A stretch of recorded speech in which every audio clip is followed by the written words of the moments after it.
อน้อมเกล้าถวายอาลัยสมเด็จพระพันปีหลวงพระแม่แห่งแผ่นดินผู้ทรงเมตตาเหนือเกล้าขอพระองค์เสด็จสู่สวรรคาลัยข้าพระพุทธเจ้าข้าราชการและเจ้าหน้าที่สถานีวิทยุกระจายเสียงแห่งประเทศไทยจังหวัดเชียงใหม่กรมประชาสัมพันธ์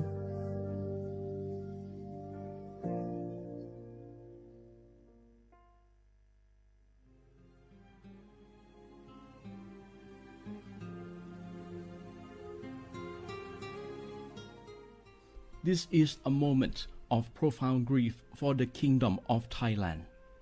We, the collective voices of Radio Thailand Chiang Mai, join the Thai nation in mourning the passing of our beloved Queen Martha, Her Majesty Queen Sirikit. Her life was a testament to the unwavering service, grace, and deep love for the Thai people. Our humble condolences and thoughts are with His Majesty the King, the royal family, and all the Thai people during this deeply sorrowful time. We will remember her forever.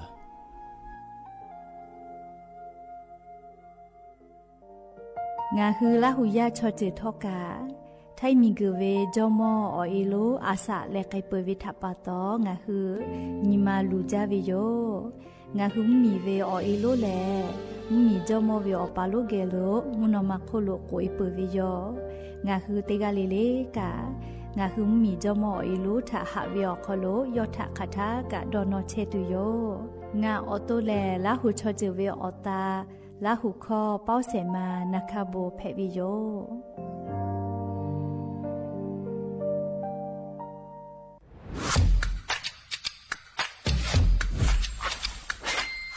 กลับมาแล้ววันนี้กับโครงการคนละครึ่ง plus รัฐออกครึ่งประชาชนออกครึ่งช่วยเศรษฐกิจไทยหมุนเวียนเติบโตถ้าเราช่วยกัน plus ต่อยอดให้เศรษฐกิจไทยเติบโตอย่างยั่งยืนด้วย5 plus plus ที่ 1 เพิ่มช่วงอายุผู้เข้าร่วมโครงการจาก18ปีเป็น16ปี plus ที่ 2 เพิ่มวงเงินใช้จ่ายจาก150 บาทเป็น200 บาทเพิ่มพลังซื้อของประชาชนเพื่อกระตุ้นการหมุนเวียนในระบบเศรษฐกิจฐานรากลดภาระค่าครองชีพ plus ที่ 3 เพิ่มสิทธิพิเศษด้วยการดูแลผู้ที่อยู่ในระบบภาษีให้ได้รับสิทธิพิเศษมากขึ้นเพื่อสร้างแรงจูงใจให้ทุกคนร่วมอยู่ในระบบอย่างโปร่งใส plus ที่ 4 เพิ่มโอกาสให้นิติบุคคลขนาดเล็กเข้าร่วมได้ให้ธุรกิจเติบโตเป็นกำลังสำคัญของเศรษฐกิจไทย plus ที่ 5 เพิ่มทักษะใหม่เพื่อพัฒนาให้ร้านค้านำความรู้ใหม่ๆมาช่วยเพิ่มยอดขายลดต้นทุนเรียนรู้เติบโตและปรับตัวไปกับเทคโนโลยีใหม่เพื่อสร้างเศรษฐกิจที่แข็งแกร่งจากคนละครึ่งสู่คนละครึ่ง plus ไม่ว่าจะสั่งข้าวคนละจานชาเขียวคนละแก้วขนมเค้กคนละชิ้นหรือหลายๆชิ้นก็ใช้ส่วนลดได้ทันทีสูงสุดวันละ200 บาทแถมใช้กับฟู้ดเดลิเวอรี่ก็ยังได้สำหรับประชาชนไทยอายุ 16 ปีเป็นต้นไปสมัครรับสิทธิ์ผ่านแอปพลิเคชันเป๋าตังวันที่ 20-26 ตุลาคม 2568 สำหรับร้านค้าที่สนใจร่วมโครงการสมัครได้ผ่านแอปถุงเงินวันที่ 15 ตุลาคมถึง 19 ธันวาคม 2568 แล้วเตรียมพร้อมรับลูกค้าจากทั่วประเทศ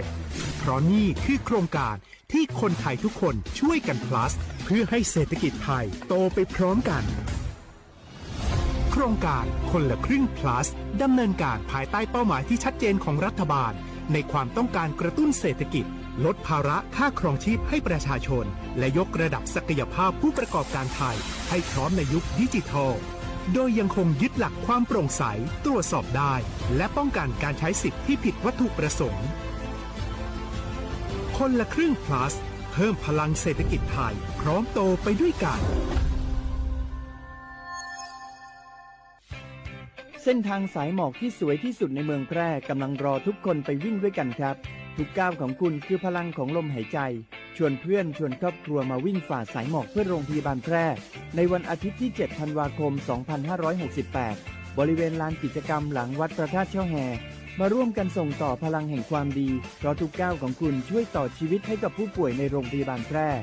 สมัครได้เลยวันนี้แล้วไปวิ่งด้วยกันในวันอาทิตย์ที่ 7 ธันวาคม 2568 พบกันบริเวณลานกิจกรรมหลังวัดพระธาตุช่องแฮนะครับ รัฐบาลไทยประกาศสงครามสแกมเมอร์รัฐบาลจึงได้ประกาศสงครามกับสแกมเมอร์ในฐานะที่สแกมเมอร์เป็นวาระแห่งชาติและในวันนี้ผมก็ได้ใช้โอกาสนี้มารายงานความคืบหน้าและเน้นย้ำถึงสิ่งที่เราต้องร่วมกันทำต่อไป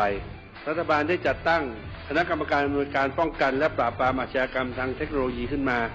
โดยมีผมเป็นประธานด้วยตนเองเพื่อให้ทุกหน่วยงานทำงานไปในทิศทางเดียวกัน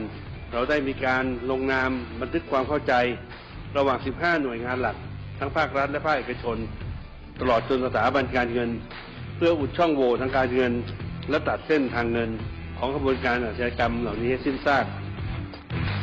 รวมพลังคนไทยต้านภัยสแกมเมอร์นายอนุทินชาญวีรกูลนายกรัฐมนตรี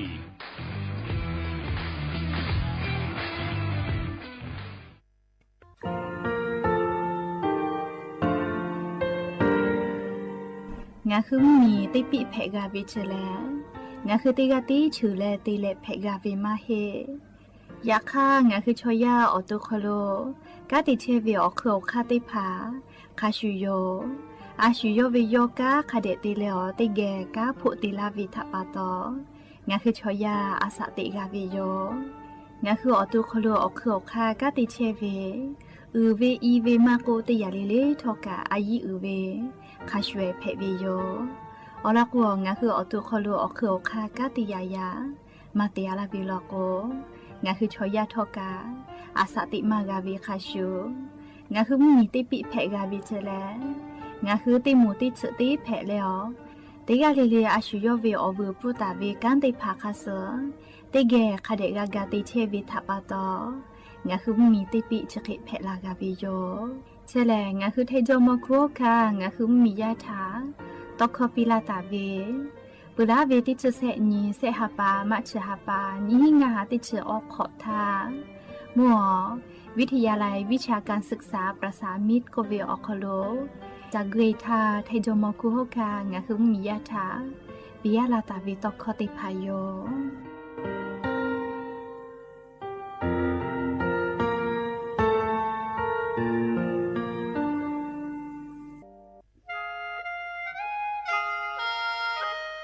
คณะรัฐมนตรีมติจอตาเวคาสนิชกอนิติชหปานิหิงาหาขอชิสขอวิอยาวคโล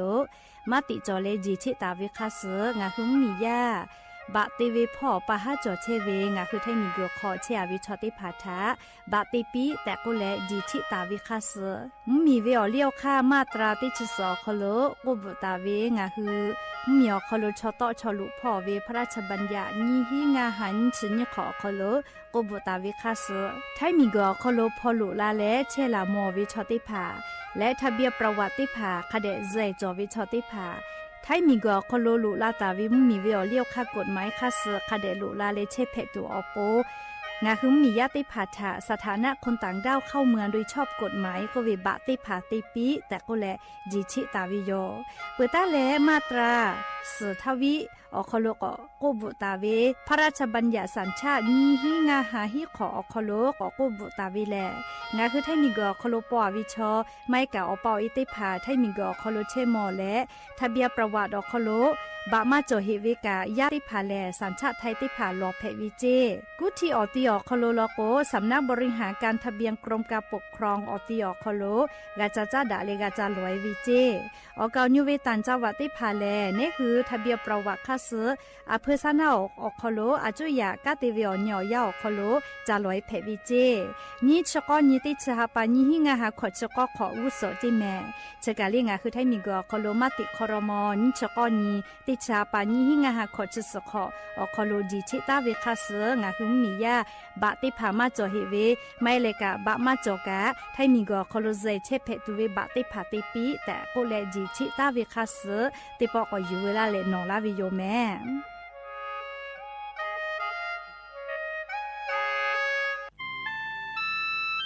งาคือเจ้าวัดจิ้งใหม่ออกข้อต่อกืออติออกคอโลโฆษณาติผาคือกาเวลโกจ้าดาลาเพวิโยอลโกงาคือจิ้งใหม่ออกคอโลเวสถานีวิทยุกระจายเสียงแห่งประเทศไทยจังหวัดจิ้งใหม่แลออกข้อต่อเวสายาติผาสู่ไกเวกาวืจ้านอคือและโฆษณาติผาคือกาเวลโกจ้าดากือโทรศัพท์นำบะแม0 5 แซนี่สือขอ0ขอฮีมาเฮเลกะ0ก้อนี่อ้อขอฮีง่าสือก้อโทรศัพท์นบะชเวทะจ้าดะและโฆษณาติภากุลาเพวิโย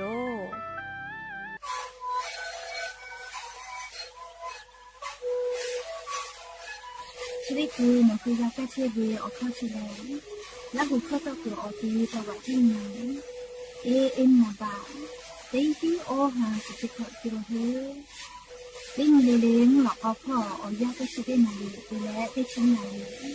และเผื่อไปออยาที่มาดิคีแต่แล้วก็มาดิชาพยาเต็งเลี้ยงและหูข้อก็เชื้อเวและงานและหูข้อก็เชื้อสมาในคาโบเมดิโซ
บุดาจาวิโย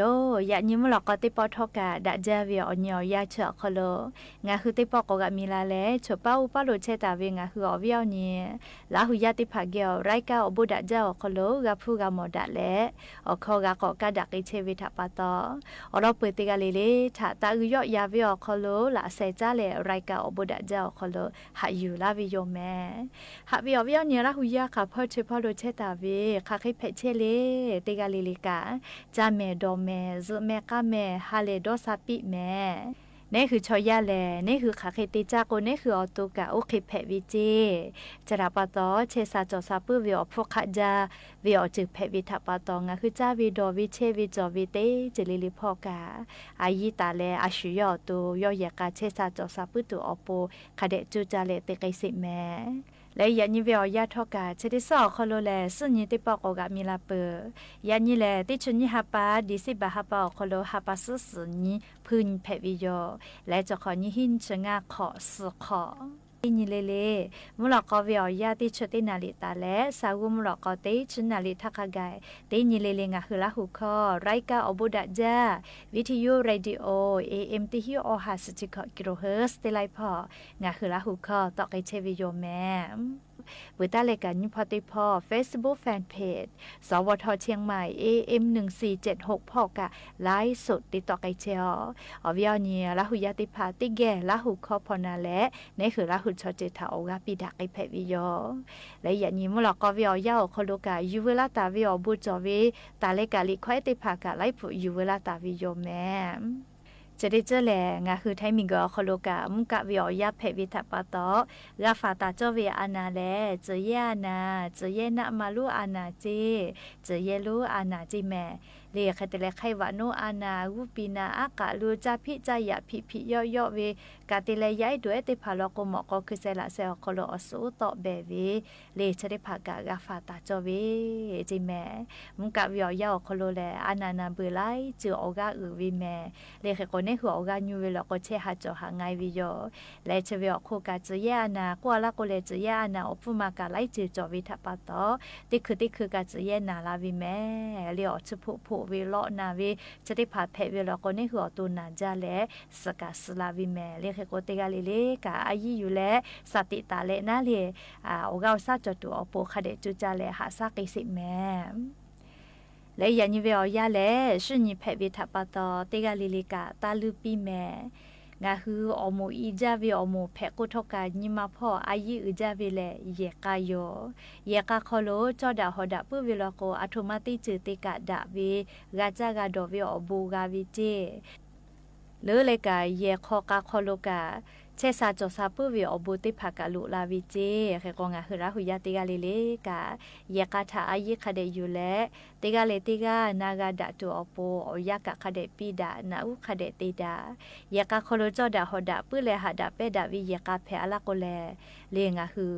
ฮาเลโดซาวิอบูติภากามาวิโยเยกาคมาจอมาฮอดาปุยาดาดิดาวิติจอวิลโกเลเลอเลมือเลมุคุแค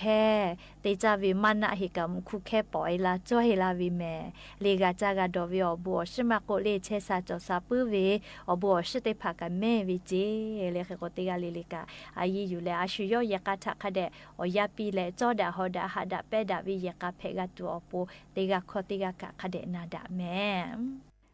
แล้วยะนีเวียยากาเลชินิเพวิโยติสเลเลเลลียกาเวียนีตะโกเลตตาวิโยแมยกงาหัวเวียนีละหุยายกาจอปวิชอติพาลโกกายกาทาอายีเตเลอยาคเดปิแมยกาคโลจอดาฮอดาปุวิตยาทามุนอมาคโลเชตาวิเคลิโยเจยกายกาขอมาจอมาฮอดาปุวิลโกเลมุนาหุคโลเชอาวิเคลิโยเจยกเนคือวิยกาแมมุนาหุคอยเชียวิยกาเคลิเพเชลินามาเฮและเลียมุนอมาโคโลเชตาวิยกาเคลิเพเชลินางาคือเตกาเลเลกะลุตุอะคอจอวิโยแมเรียกโกเตกาเลเลกายกาโคโลจอดาฮอดาปิแมจะขอวิอยาโคโลกานิเวตยาทาเลียยกาขอปะฮะตอลาวิกามาจาแมฮาโชฮาปะเตเลเลียชูพอชูมิมากะเวทัปะตออเลมุลโกดอดะเปเวกาลิซาตาพอไลปอกากาวิโยติผาลโกเลหะเวท ทัปโตเลจอตาวิติเจเลกาปีเวเลยะค่าติพาลโกหาวิอฟุมาแต่เลชุพุเจฮิยูฮิจักเลเลอเลมือผู้ฮิจักเปะก็บาปีเวเฮเลจะเคเวกาซาตาพอกาโมมาจาเมเคโกงาฮือยะกามาจอเฮเวชอติพายะกาจาวิลโกกาคาเดกานิเวโยเชเบติจเวอยาเลงาฮืเยเชเวโซเชียลมีเดียเล Facebook มาโกเลTikTok กะเลให้จาเมลิชเบเลเลเปือโก WeChat กะเจเล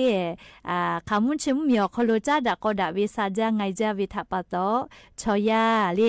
ยากาจากาวิกะเล Facebook พอ TikTok พอ Line พอเตเลเล WeChat พอเตเลยากาจากาวิกะจอวิโยเตพาลโกดะวิชอทับเฟลโกดะวิยากาเพวินะเลยากามาดะวิชอทับเฟลโกเลชุนำนาตอหิเลหิจาปิเวราคาเวเลพวกกาชูนิมากากานาเวนะเลเอก็งาคือชอยานะเลชอยาชอมอกอคอชอเลมอกอเมจาเวก็ก็ตุจอวิจก็มาเลเปคือกาชอจาอยากเข้าเสมาชิลาวิแม่เลสวิมอเนสวิกาญาณิสิเลอวิดาจาอยากเข้ากอชูชิจาเมทาลาก็พึนาจาเลเอก็นางอกาญาณิสิเลอวิดาจาอยากเข้าตอมาเฮจาเซลาวิโยเลก็งาฮือหาเวเลอเตวนาหาเวกะจาเชวิชอลโกกาอเสพาอเสมาดาตอเมเวเจติกางาฮือนิมาเพลอเลอยากาเยวิโยเลชอยาอชอปะติดาชอยามิหามะดาวิกาติกาเลติกาวิอลอนากาดาตัวปนาลิงาฮืออยากาเยวิโยอยามอลาวิตยาทาชอยาชอเลเลอคาดามาดาวิอเจติภากะตอลาปุวิเจกมาเลก็อยากาจาดอกเลชอยามิหามะดาวิกาเลอยาคาเดเยนี่แลนาอุติดาอชอติดานิเซเลอลอก็ฮือดาปุขอนอเมชอปาเมชอมาวิอายาชออาชุกามาปุกาอยากให้ชบติจุแม่ไม่ชอบมากะชูเร่มาโดโลเล่อลอกยามีฮากะไม่ชอบมากะคาชิโยเจชบติจุเวอยาเล่อเจ้าอยากซือเล่งะคือชอยาดอกคาตาคาติผักกะปิปาไกเชียวแม่เล่อยากคาเคโกทอกะฮอกายามีติเกซเวอคโลเล่คาเดฟาแม่เล่อานาไลจือจอวิโยหาซามากะเฮเวโลยอานาเจเล่เฮกฮอกายามีติเกซเลเปนดาลาเวเล่โรฟีดับลิงโกวิกาเจเล่เฮกอานาไลจือจอเฮวิโยเล่เฮกดาจาเวยากามากะฮูตัวอปูนะเล่ทุงยาอนามัยติพาคาเดกือเลกาฟาวิโยเล่เฮกจกะยะญอสุญิเพวิทะปะตอยะกาทะจาดาวิอลอกาเล่จะใส่อยู่เวลาแลอวิอเนียละหุยาติพัทะเล่ออกาปิลาวิโยแม่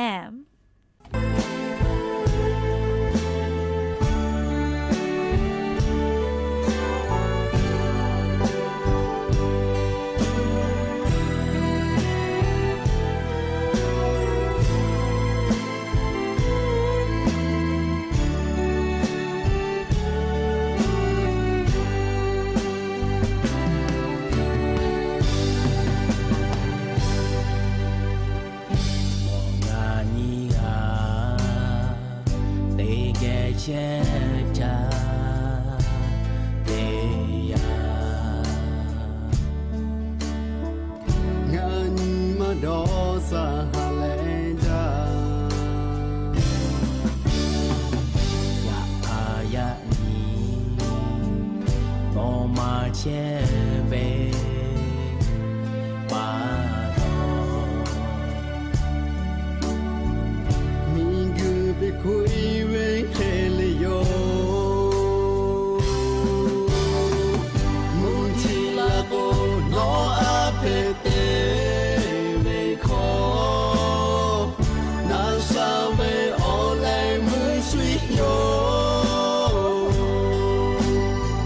西伯波。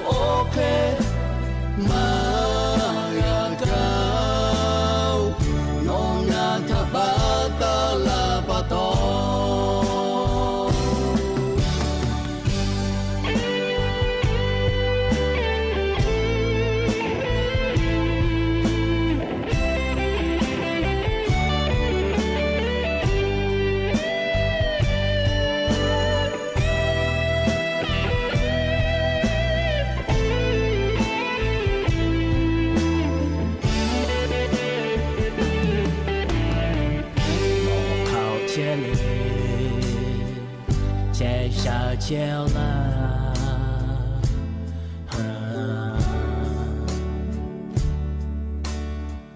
Allah zinto fulase ha vi ko ha o la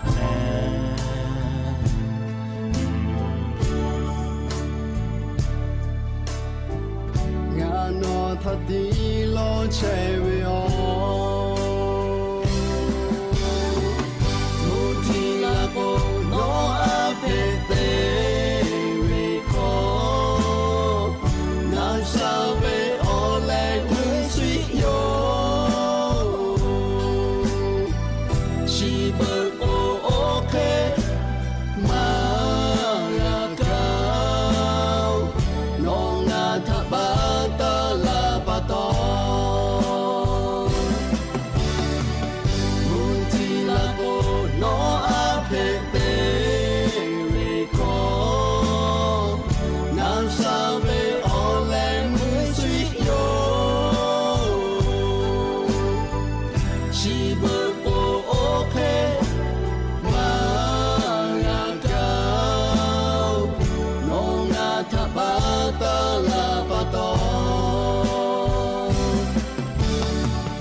she but okay ma ya ka no na thaba ta la pa to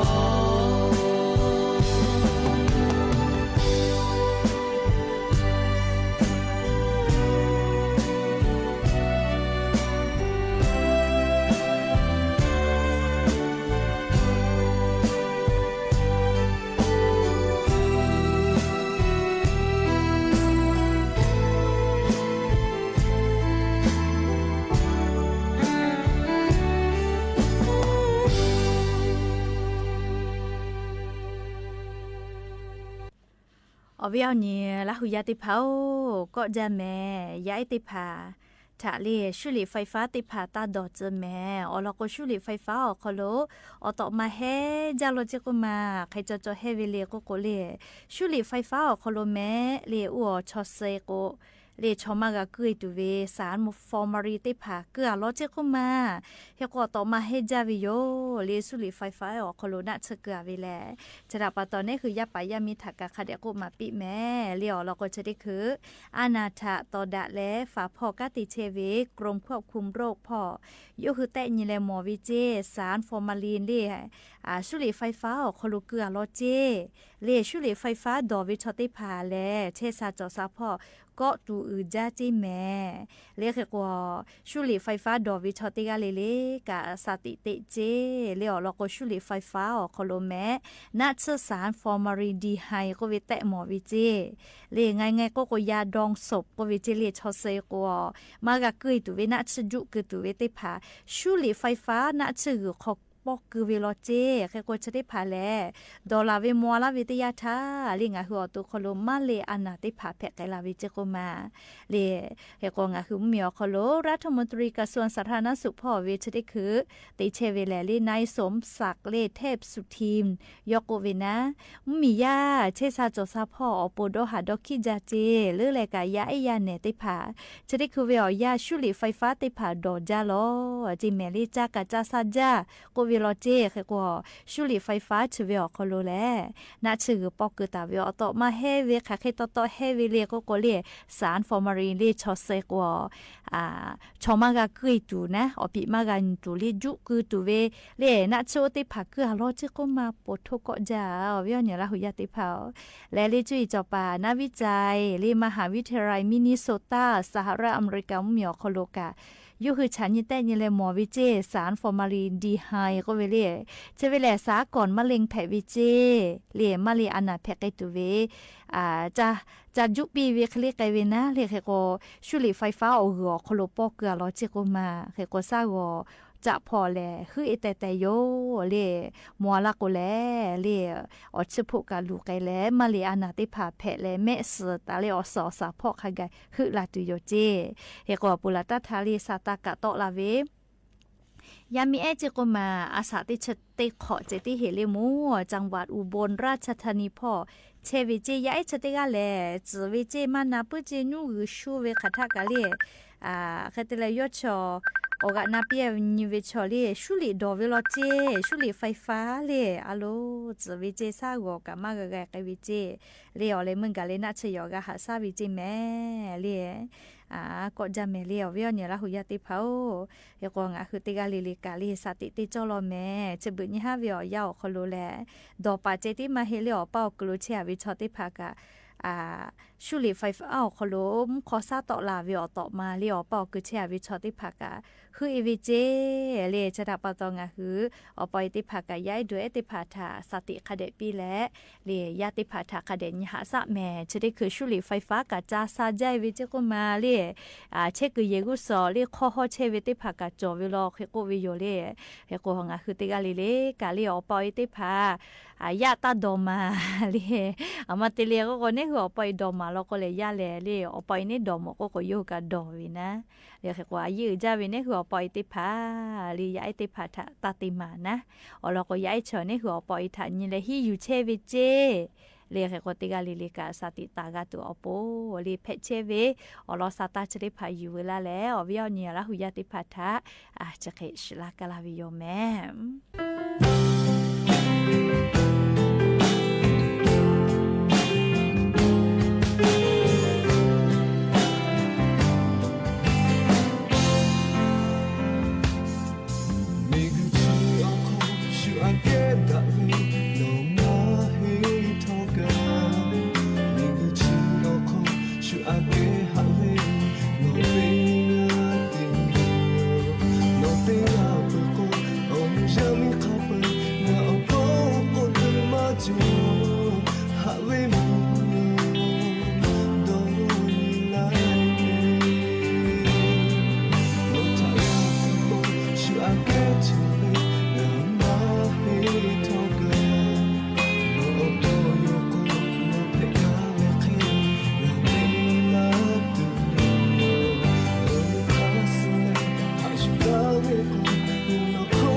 ha ve ge che ma ga pe ai ma lo ve nga shi che to no cha na ha ve yu ba ma ga o cha ve o lo te pa le ma ga nga te jwe o po ha le ma lo to no pyo che to na ha kai phe to ga ya pi lo no ba ta la le ni ma ma sha ga no cha na ha ve cho che o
che ma ga pe ai ma lo ve nga shi che to no cha na ha ve yu ba ma ga o cha ve o lo pe pa le ma lo nga te jwe o po ha le ma lo to no pyo che to na kha kai pe to ga ya pi lo no ba ta la le ni ma ma sha ga no cha na ha ve jo che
ก็จะแลเลยชอยาแม่โมลาก็ชมอวิอปิกะจอวิเจก็มาเลยอีกาให้เปือก็ปิตอลาวิจิชมอวิอปิเลยแล้วก็งาคือแล้วอาสาอชขอโคตายละก็เลยชมอวิอปิติผาตอลาวิจิจะแลเลยสำนักข่าวต่างประเทศเลย ET Today ก็เวเลยยคืออลอซาตาปิลาตาวิโยนายแพทย์ลี ซื้อเชียงก็วิจิก็มาแพทย์วิชาศาสตร์ครอบครัวเล่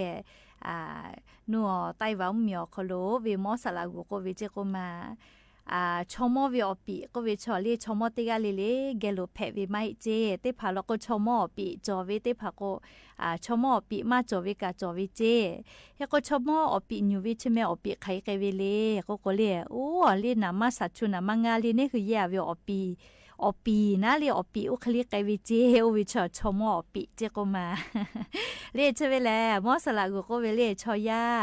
อสอสาพ่อเพตโตลาวิทยาเจจูอชูคอเรียอชูอคอเอเตเล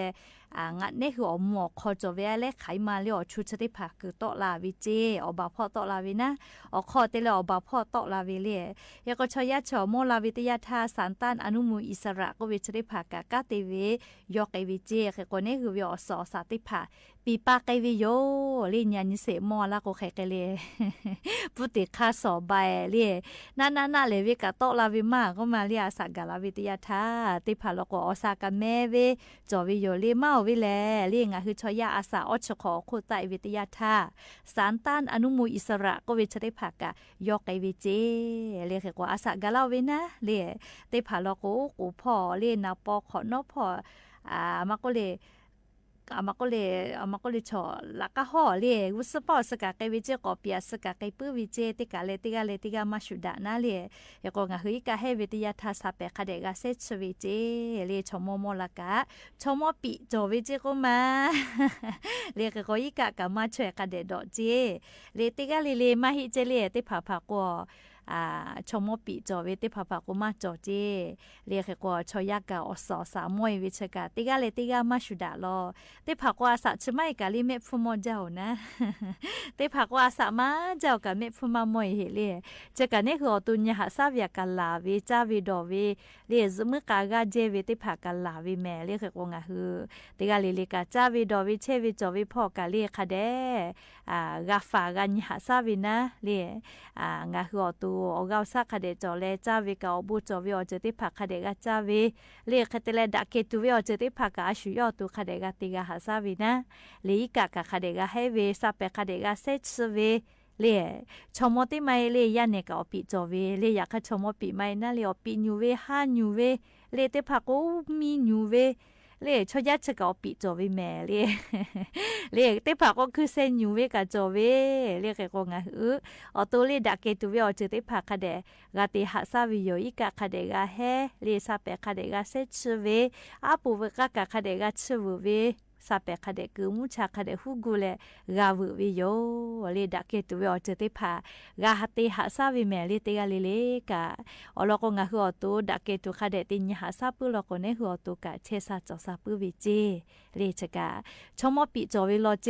เรียอาสาอชขอคุไตวิทยาทาอยากติกาลิไม่เจเรียติกาติกาจิแม่เรียกกายูเวลาแล้ววิอเนราหุยาติพัทะเกามาลาวิโยแม่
ha jaga nga phada ve ka jo ve je ma phe o te ga puta me hu nai po shi ma tao ya ni ko nga ge ha ve to te pha yo kho tu o ga ma jo kha ko ve ha ve kha pe yo ma ha o ha ve te je on te nga po ha jo to ga me te me je ni ma na le me ngu ya ve ti yo ha da ja ve nya ni an to ching bu ko ba ge lo te ya te ka te ya te ve lo ve ho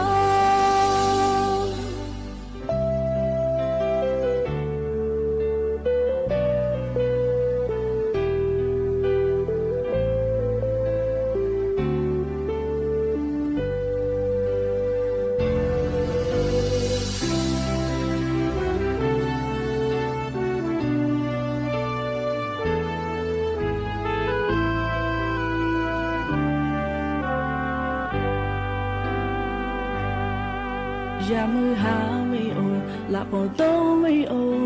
ha ja ko da ve o ya ting ge ga che tu ha da la ve to ya ni ko shu ve phe kai o nga a ke no ta shu ha pu ja le no po bi lo che tu yo ha ve chi kha pe ti chue ye che bi lo ha về ti chân on te nga bo ha cho to ka me ti mi che ni ma na le me ngu ya về ti yo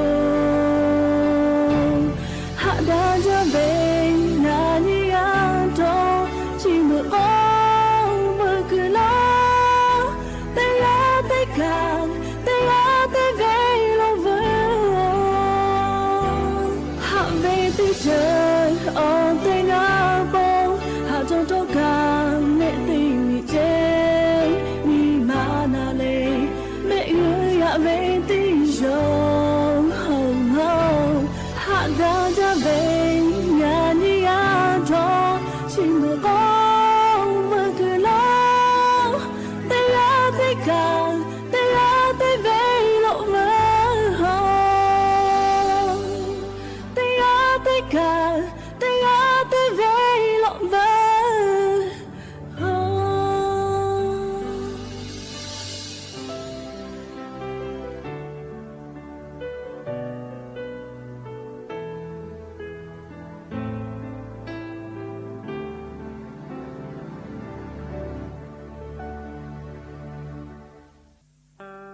pos la kala tu ve o lo ti pha cha kai mai che ti yo me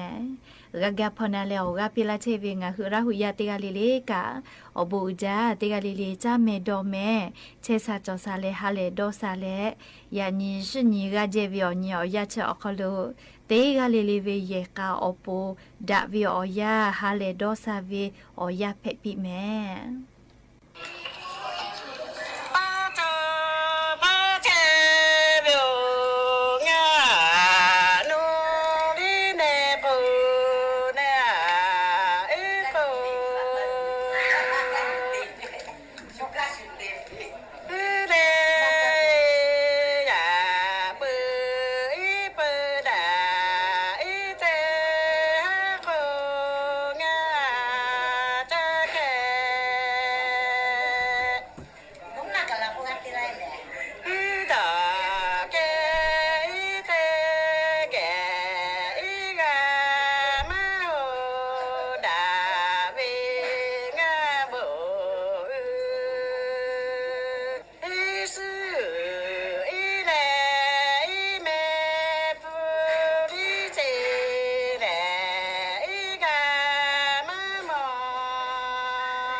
นเรนทิราเทพพยวดี กรมหลวงราชสารินีสิริพัฒน์มหาวชรราชธิดาวันที่ 7 ธันวาคม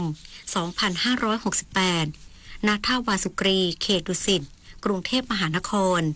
ในการนี้องคมนตรีประพรมน้ำพระพุทธมนต์ที่โค